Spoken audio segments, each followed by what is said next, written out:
গত রাতে আরিফুল পিতা আতিয়ার বালিতা পাচাকড়ি মনিরামপুর যশোর রাতের খাবার শেষে আনুমানিক রাত 10 ঘটিকার সময় বাড়ি হতে বের হয় মাঠে যাবার উদ্দেশ্যে।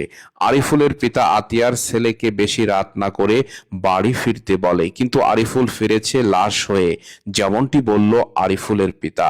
আপনার ছেলে আরিফ রাত্রে কটার দিকে বেরোচ্ছে? এখানে তো আমার সাথে খাওয়া দাওয়া করে 10টার দিকে ওখান থেকে বেরোয়েছে। আমি বলছি কোন যাচ্ছ? কাছে মাঠে যাচ্ছি। মাঠে? এই যে রাত এই- 10টা? হ্যাঁ রাত এই 10টা? যে মাঠে। রাত 10টা। হ্যাঁ। তারপরে তারপর ও কাছে যে আমি ওই জায়গায় ওয়াইফাই চালাবো, আমি যাচ্ছি। আমি বললাম যাচ্ছা ফস করে আসি, রাত বিরাতে এখন দিনকাল ভালো না, এসে বাসায় শুয়ে যাই। তো বলে ঠিক আছে, আমি বেশি সময় থাকবো না, আমি চলে আসবো। ওই সময় কি ওর সাথে কোনো বন্ধু বান্ধব ছিল দেখলেন? আচ্ছা, আমার এই চাচাতো ভাইয়ের মানে চাচাতো কাকার ছেলে পাগল, ও কথা বলতে পারে না। ও ছিল? ও রয়েছে ওর সাথে, ও আচ্ছা। আর ওর কাছ থেকে ওরে সরাই নিয়ে গেছে, আর ওর কাছে তুই আসিস না, তুই সর। এই কায়দায় দেখলে চিনবে? মুখোশ দেওয়া রয়েছে, যারা ধরে নিয়ে গেছে তারা মুখোশ দিয়ে। আরিফুলের হত্যায় এলাকার সাধারণ মানুষের নিকট হতে তথ্য অনুসন্ধানে বের হয়ে আসে আসল রহস্য। আরিফুল গাজী এলাকার বখাটে অনেক সমবয়সী বা বয়স ঊর্ধ্ব বন্ধুদের সাথে গভীরভাবে মেলামেশা করত। গত রাতে আরিফুলের ঘাতক বন্ধুরাই ছিল হত্যার মূল নায়ক। কেন হত্যা করলো আরিফুলকে? গ্রামের খেটে খাওয়া সরল সোজা একজন 18 বছর বয়সী কিশোরকে হত্যার পিছনে কি রহস্য লুকিয়ে আছে? সকলের মনে এমন প্রশ্ন ঘুরপাক খেলছে। আসুন জেনে নি এলাকার সাধারণ জনগণ কি বলে এবং আরিফুলের লাশ ঘেরের পানি হতে উত্তোলনকারী ব্যক্তি কি বয়ান ছিল। সঙ্গে জড়িত এরকম মনে হয়?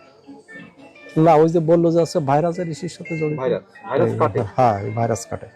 ভাইরাস সঙ্গে তো কোনো শত্রুতা হয়েছে? ভাইরাস তো এখন তো নেই। হ্যাঁ, অস্থায়ী কাজ করে। এখন একটা মানুষকে হত্যা করার তো আসলে পূর্ব শত্রুতা থাকে, বড় ধরনের কোনো সেইটা তো আমরা তো এলাকাবাসী তো শুনছেন কিনা? কি হ্যাঁ, না আমরা তো আছে এলাকাবাসী সেটাই নিয়ে তো শঙ্কিত যে আছে এর সাথে কারোর সাথে তো শত্রুতা না কি যায়। মারলো কেন তাদের? হ্যাঁ, আপনারা আর কিছু বের করেন। মোহাম্মদ নজরুল ইসলাম, এই গ্রামের নামটা কি? বালিদা। বালিদা। আচ্ছা, আপনি যে লাশটা উঠিয়েছেন সে লাশের নাম কি? আরিফ আরিফ বাবার নাম? আতিয়া।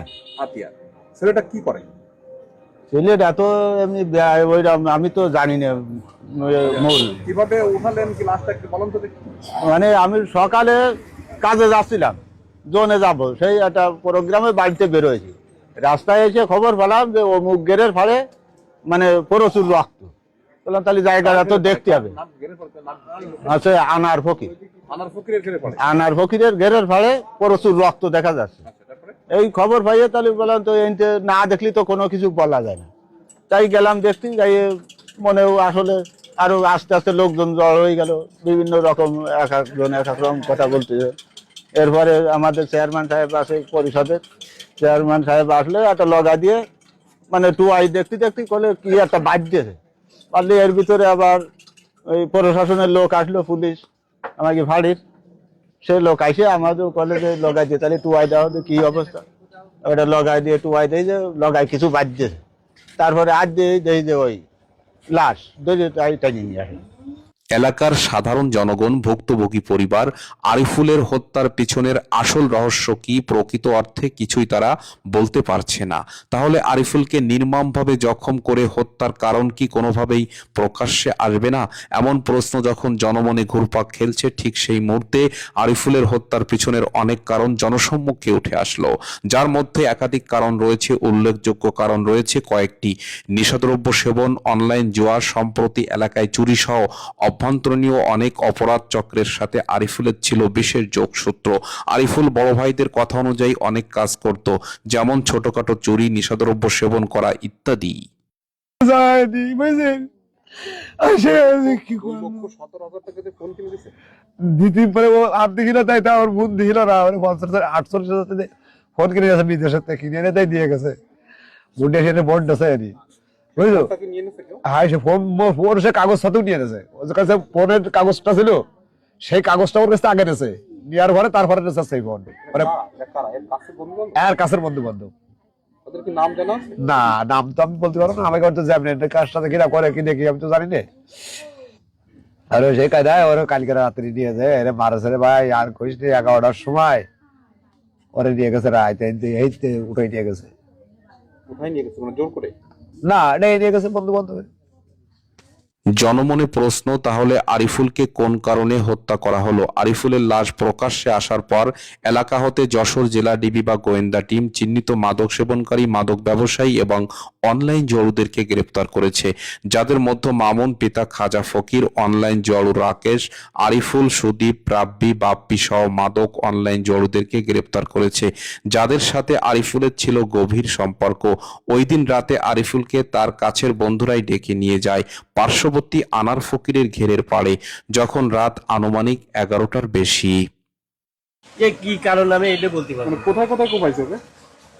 ওর মাথায় কুপাইছে, কোনো জায়গায় কুপাতে বাদ নেই। শরীরে কোপাইছে? শরীরে কুপাইছে, এ হিন্দি কুপাইছে, হিন্দে কুপাইছে, এ নাক কুপাইছে, চোখ দিয়ে কুপাইছে, আর মাথা তো অর্ধেক নেই। হ্যানে কুপাইছে, হ্যানে কুপাইছে, সব জায়গায় কুপাইছে। যে মানুষের কি পরিমাণে যে রাগ দেব, ওই পরিমাণে মানুষ মারতে হয়। মানে এটা তার কি কোনো শত্রুতা ছিল? না, সে পেশাতে কি করতো? সে আছে এখনো যে আছে ওই মানুষের ওই শিশু গাছে উঠে বাইরে ঢাল কেটে দিত, তো 500 টাকা দলের দাম। যেখানে আরিফুল সহ তার কাছের বন্ধু বান্ধবরা মিলেমিশে নিশাদ্রব্য সেবন করে, যার প্রমাণস্বরূপ আরিফের পরিহিত পোশাকের মধ্যে ইয়াবা ট্যাবলেটের অস্তিত্ব পাওয়া যায়। ধারণা করা হচ্ছে আরিফের বন্ধু বান্ধব বা কাছের সহযোগীরা মিলে আনার ফকিরের ঘেরের পাড়ে বসে মাদকদ্রব্য সেবনের পর বা পূর্ব মুহূর্তে ধারালো কোনো কিছু দ্বারা আরিফ গাজীকে এলোপাথাড়ি কোপাতে থাকে। আরিফের শরীরের বিভিন্ন স্থানে মারাত্মক জখম হয়, যার মধ্যে মুখমণ্ডলে একাধিক জখমের চিহ্ন, মাথার পিছনে শরীরের বিভিন্ন স্থানে জখমের চিহ্ন পাওয়া যায়। আপনার কি কোনো অভিযোগ আছে আপনার ছেলেকে কারা মারতে পারে বা এই ধরনের কোনো অভিযোগ আছে কিনা? কোন অভিযোগ আমি তো দেখি নাই। আমি না দেখে অভিযান আমি কারে দৌড় দিব? আপনার ছেলে কোনো শত্রু থাকতে পারে কিনা বা এখন সেটা পরস্পর পুলিশই তদন্ত করে যদি বাইরে করতে পারে।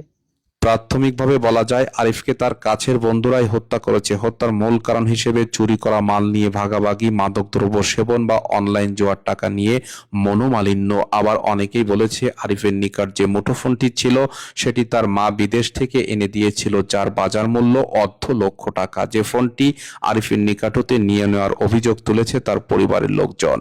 কাছে যে ফোনটা ছিল ফোনটার দাম কেমন? 48,000 টাকার মতন। কোন কোম্পানির ফোন? এটা ফোনটা আছে বাইরের ফোন, বুঝছেন? এই আচ্ছা, ওই ফোনটা কি পাওয়া যাচ্ছে না নাকি? না, ওই ফোনটা সহ আরে ফোনটা পাওয়া যায়নি। মানে লাশের জায়গায় টাকা পেয়ে গেছে অলরেডি 600 না 700 টাকা পাওয়া গেছে, যেটা আপনার ছেলের কাছে ছিল। হয়। আর সে ফোনটা পাওয়া যায়নি? না, সবকিছু মিলে আরিফকে নির্মমভাবে হত্যার পিছনে তার কাছের বন্ধুরাই জড়িত, যার সাথে জড়িত আছে মাদক, জুয়া, চুরি সহ আভ্যন্তরীণ অনেক অপরাধ, যে সকল অপরাধের সাথে আরিফের যোগসূত্র বহন করে। নির্মমভাবে আরিফকে কুপিয়ে জখম করে হত্যার রহস্য উদ্ঘাটনে স্থানীয় প্রশাসন, যশোর জেলা ডিবি সহ একাধিক টিম নিরবিচ্ছিন্নভাবে কাজ করে যাচ্ছে।